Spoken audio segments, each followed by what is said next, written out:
Good evening, Elliott Wave people. This is Ryan with TrendLizard.com.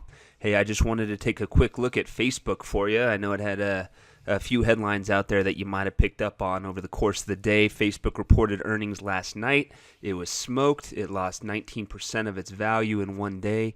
Its biggest drop, and from what I understand, the biggest one-day drop of any of any stock of this market cap. So it was a big deal. A lot of people probably want to know what's going on. That's why I'm here. I'm here to help. Let's take a look at it, see what's going on, see if we can make some sense out of it. So incepted in 2012, Facebook had a little rough start. Since then, it's been in a massive uptrend, basically since 2013. This is one big, massive, trendy move. Some people might pore over the details. There's basically two ways that you can look at this thing. One, you could look at this pullback that started today as a fourth wave pullback within the entire five-wave advance, basically since its inception. Or you could look at it as if the entire five-wave advance completed basically last night before the tank job, and now a much larger pullback is going to go on. We could pour over the details. We can look at it 28 different ways. Doesn't matter. We're not going to be able to solve this puzzle right away. What matters is what's happened today and how that impacts things on a shorter time frame. But understand that both of these possibilities are very reasonable. Nobody can tell you that one's right and one's wrong. It's just not going to happen. Either one fits, but let's go ahead and take a look at the more important stuff. This is the important stuff here. This is the advance off of the late March, early April low.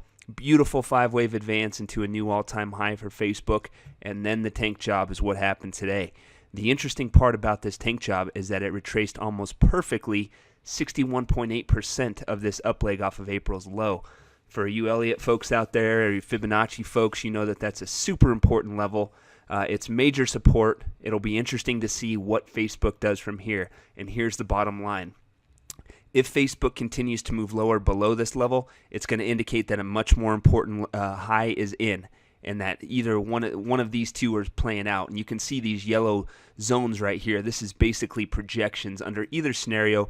More or less, they're the same area, but if Facebook continues lower from where it basically ended the day today, it's going to point significantly lower. It's going to open the potential for a move all the way down to 100, 140. Essentially the same thing here, maybe 95 to 145, depending on how you label, again, the long-term outlook. Doesn't really matter. What it means is if this sucker keeps going down right now, it's going to open the door to a much larger pullback because it's going to pin itself as a larger degree pullback and not just a correction of this up leg off of the March low. So that's what we're looking at.